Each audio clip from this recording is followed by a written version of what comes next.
So I'd like to introduce Jean Lassignardie, who is the Corporate Vice President and Chief Sales and Marketing Officer of Capgemini. He's going to be talking about doing business with the new digital consumer. Jean. It's a great pleasure to be part of this very intense and energizing session. It's a pleasure for me to share with you this afternoon as a contribution to the debate and all the ideas that has been shared, the result of the 2014 World Insurance Report that we, Capgemini, are producing together with EFMA. I'm sure you're all familiar with Capgemini. I'm the head of marketing and sales, so there's a 1-minute advertising, of course, of Capgemini, but will not be too long. I think the important point, and probably a relevant point for these debates, we are in the IT services business, global, 10 billion, 130,000 people. But more importantly, financial services is for us a very important sector. We have decided to invest for the last 6 years and shift the contribution to financial services from 15% of our turnover to 22% in less than 6 years. So huge investment, and why is it that we are investing on that? It's because we think at the core that financial services and insurance in particular, it was perfectly said this morning by the CEO of Aviva, is at the core an information and a database industry. And of course, when you all agree that the environment, the day-to-day life is hit by 4 major disruptions, that most of them, not to say all of them, relates directly to technology, information technology. How can we afford not to concentrate and to try to really be relevant on that? So in order to be probably better relevant in this industry, we are doing on a yearly basis these world reports, and specifically in insurance. And the reason why we do it is, first of all, because we want, before talking technology, to understand or to try to participate, to contribute to the debate on what's happening in this industry. What are the driving forces? What are the key challenges? What are the disruptions that are happening? What are the levers that could be debated? And this is a debate. There is no truth. You know better than us that is a debate, but we thought that we could provide our contribution to this very important debate, particularly at a period of huge, significant disruption. So, technology works, which not always the case when you speak. So what I will share very quickly this afternoon, and hopefully give you the appetite to go through the report that you should have on your table, and you can have a soft copy, is the fact that, so it's 7 years of publication, we do that with our partner, with EFMA. This report is a piece of research, which is first and before everything else based on voice of the market. So before stimulating our subject matter expert, we start by pooling information from the market. As you can see in the slides, it's about 100 executive interviews. It's 15,500 customer of the insurance interview. It's 30 countries, and we try to put that into some meaningful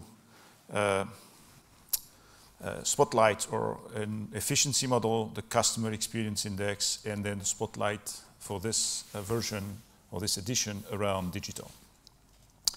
The previous version, for those who are familiar, we went through all the distribution, customer relationship, distribution, multi-distribution. We had claims to and policy. So I will concentrate, as I cannot cover in 20 minutes the whole 6 months of intensive research. I will concentrate on what I think is truly relevant for the debate. And I've been there since early this morning, listening carefully of all the contribution.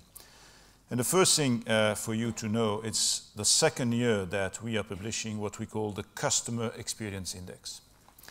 So what is it that the Customer Experience Index? It is a research that we have decided to conduct by questioning 15,500 customers in 30 countries around 96 critical data points. What is this 96 data points? It's a cross between the key products, we thought 4, the customer life cycle, we thought 4, and 6 channels that they could use in their day-to-day life. And so we truly questioned them on this 96 data points to truly understand how important is it, how satisfied are they, how critical it is from one link to another. And so we truly gather an enormous amount of data, granular data, per country, per age, per profile, on all this different dimension. And as you may imagine, one of the critical points there is how to then try to analyze that. What kind of focus, spotlight, angle of observation that you can make to provide some relevant insights. So it's the second year that we're doing it. All this data, before analyzing them in detail or per section, we build a customer experience index, which overall try to measure beyond quality, what's the experience of a customer? What is it that a customer will remain or will retain or will experience in interacting with the insurance company or companies? Between 2013 and 2012, we had a 2% increase of this index. You will find that in the report, which is an increase, but not a truly significant one. The second important thing is that when, apart from the overall index that we build, if you try to drill down and saying, what are the percentage per country of customers that truly express the fact that they do have a positive experience versus those who truly said it's a negative experience, as you can see, you have some very different pattern in the different countries. And we think that is an indication, or could be an indication of what can be done and what can have influence that kind of situation. Overall, when we look at that, again I repeat, 15,500 customers, only 30% overall in the world said they do experience a positive customer experience. 32%. So if you say that positively, call for action, it means that 68% are still to be captured, are still to be understood better on how to provide with them what they will call, the key question is not you call, but they call, a positive experience. And so there is a huge, of course, vast amount of work, of analysis, of pilot, that we suggest that could be done in order to truly capture these key customers. So, as I just said, close to 68% can be captured. So we could say, okay, good, what's the point? We made the analysis, again, this vast amount of customers, that there is, of course, a direct link between positive customer experience, appetite to suggest to friends buying from the same company that you are, which is the credential, and truly try to be referral or play in the referral thing. Second, that there is a direct impact and correlation on the loyalty factor. So we suggest in this report, to be debated, that by working on the customer experience as we measure it, the insurer could have a direct impact into the loyalty and the referral meaning acquiring new customer at, of course, a competitive cost, and then a direct impact to the bottom line in the profit, which is, whatever plan are, still very important, of course, in the agenda of the CXO. So that's one of the first suggestions that you will find in the report, is analyzing this overall customer experience index and making the link in the data that we gathered about loyalty, referral, and for both of them, direct impact on the bottom line. We'll also, and this is not a surprise given the debate that we have, you'll also find in the report that, of course, the agents become or are still the major channel that are used by all the customers. But you'll not be surprised to see some staggering numbers, fantastic growth that is happening in the different digital channels. It's true in the emerging markets, we know that, but it's not only in the emerging markets. So you've here some figures. I tried to pick up some selected charts, but for 20 minutes it's just to give you a flavor. But there are some significant differences. Here you have those customers who truly express a positive experience, and in black maybe, yes, those who truly express a negative or neutral experience. You can see that these numbers are pretty significant, and they are pretty different from region to region. I don't know if I'm happy but the UK, where we sit today, is exactly at the average of the global and the world. 32% of customers saying they enjoy a very positive experience. I mentioned the question of the different channel, and the agent being still the biggest channel that, of course, the customer use. You can see here that it's a split, per region horizontally, and vertically per type of channel: agent, phone, internet PC, internet mobile. And we split it, you would not be surprised of that analysis, between 35 plus and 35 minus. Why 35? Because we thought that it corresponds more or less at a generation which has already embarked into this new technology as a sort of native type of environment. So the agent channel, of course, remain the main one, but the others are growing extremely fast. No need to say that as soon as you translate that into actions in your organization, into transformation, into reinvention, it does create some very significant challenges on how to truly embrace and reinvent to cope with these fast-growing channels, and at the same time keep in the loop those agents which are very sensitive about that and who are still part of a significant connection with your customers. So the second entire section of the report deals with this customer experience, and all the way to make analysis, to try to have focus, to try to make comparison, and then to stimulate the discussion within your organization or between different organizations. What does it mean? We decided to have the third point, which in the report we call the spotlight, around digital. Why did we do that? First of all, as I explained, because digital is obviously these days a sort of major disruptions that happen at the same time with the mobile, the social, and what we call a sort of agility as a utility under the vocabulary of cloud, but cloud is just a mean for me. And so we thought that by focusing on digital, we could have an interesting point of view for discussions. For those who are familiar with what Capgemini is doing, we had a survey, we have a study with MIT a year and a half ago, who tried to classify the different organizations and companies across the different industries, depending on the level of expertise in using and leveraging technology, digital technology, and the measure of what we call transformation management, so the measure of how leadership is able to elaborate a vision, is able to put in place a governance, is able to link business and IT, and is able to engage the entire stakeholder around transformation based on digital.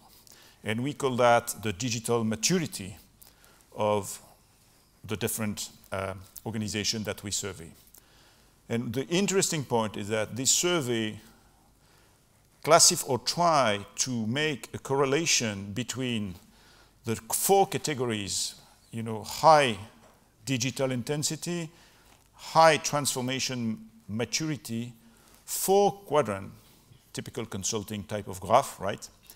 But then pack what has been the recent impact on revenue, growth or decline, recent impact on profit, growth and decline.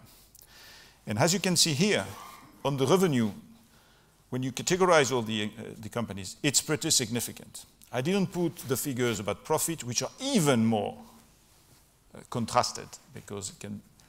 So if we then take that study and we try to concentrate on the insurance business, we did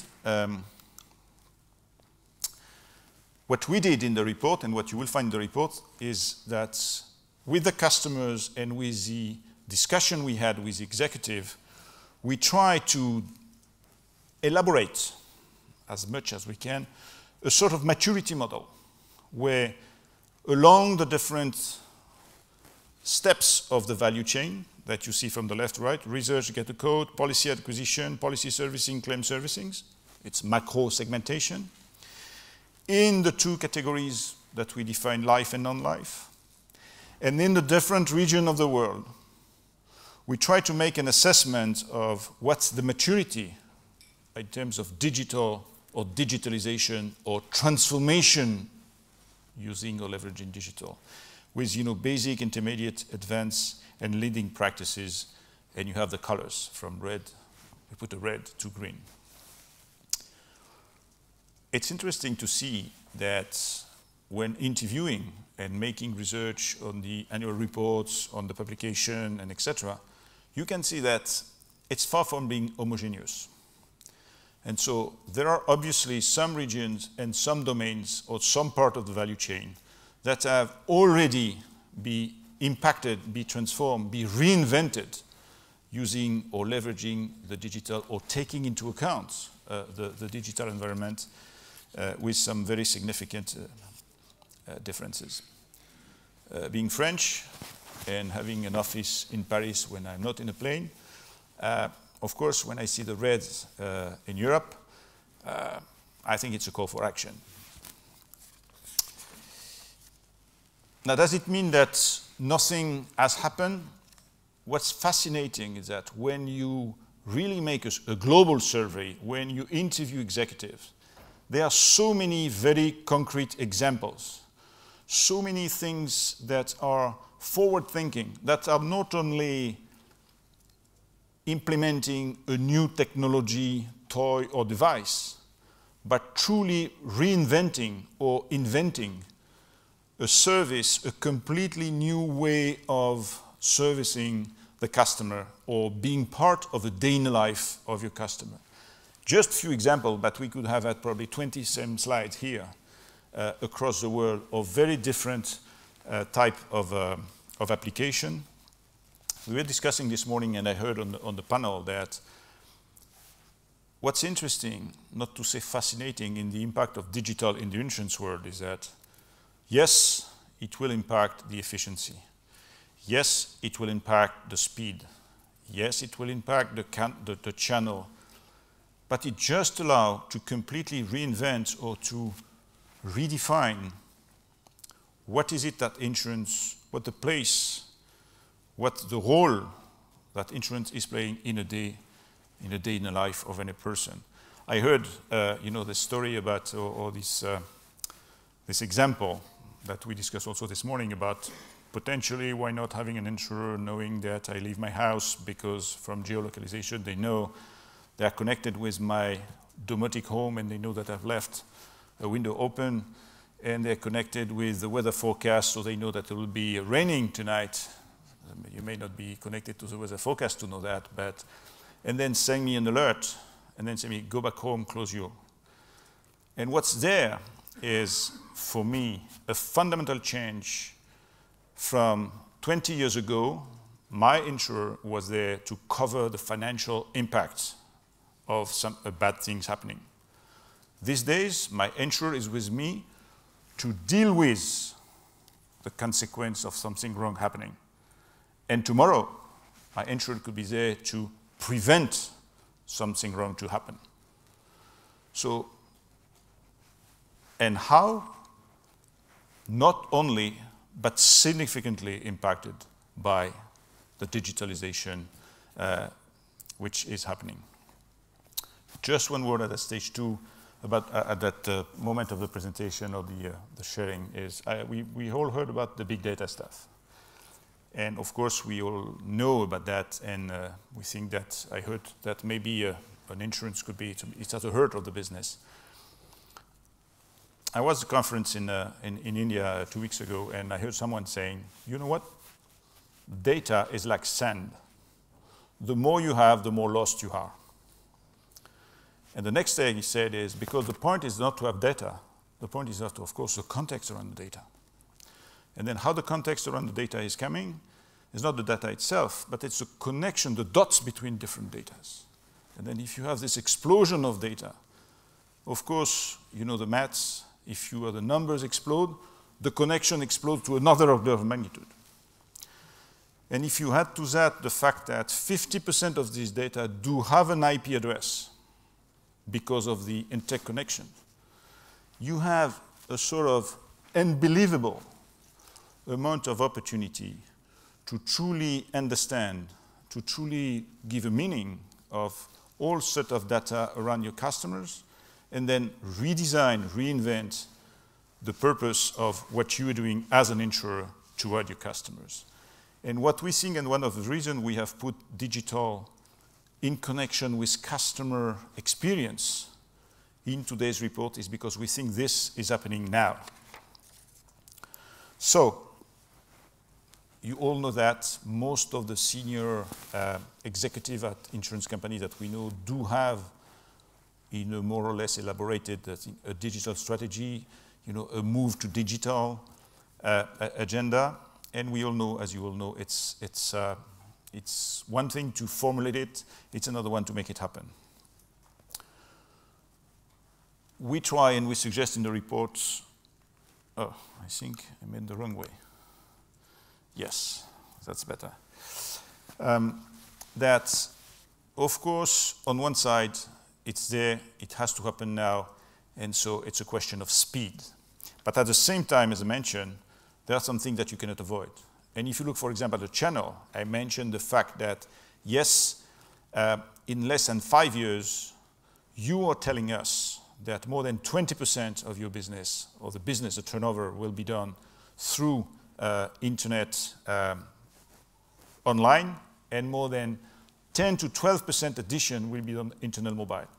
Close to 1/3 of your business in less than 5 years will have been completely shifted into this new way of interacting with you customers.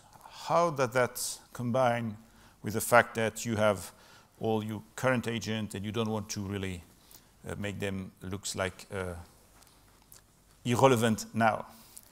The customer needs, the customer expectation around, you know, different touch points, constantly evolving that. This is creating a sort of a permanent call for agility for your organization. How can you do that? And of course, I mentioned the data and everything which is around what can you extract from the data if you have this snowstorm or exponential acceleration, which is even amplified by the fact that it's the connection between the data and not the data themselves.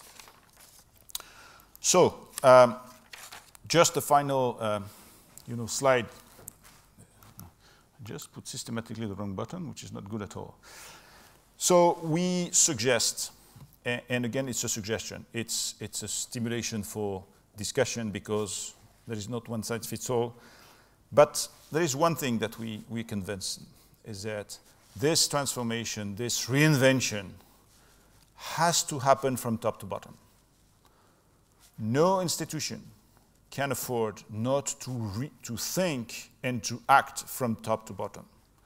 And so there is a combination. I heard a previous panelist saying, you should test, you should pilot, you should be very agile and flexible. That is true.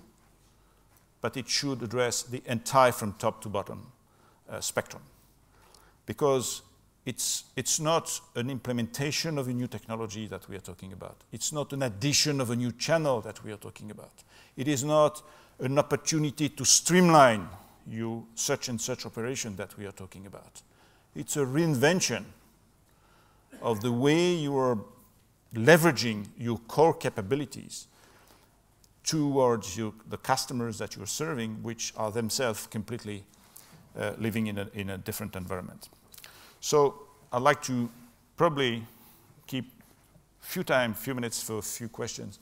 Again, very difficult to, in 20 minutes, share with you the entire spectrum of this long piece of research. I repeat, it is voice of the market first.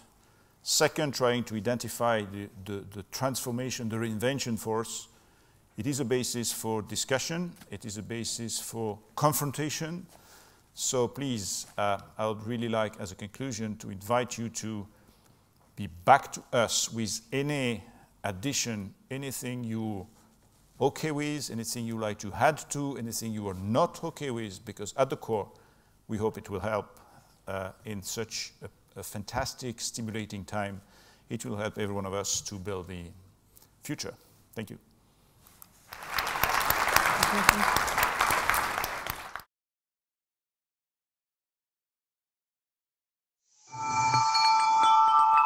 People matter, results count.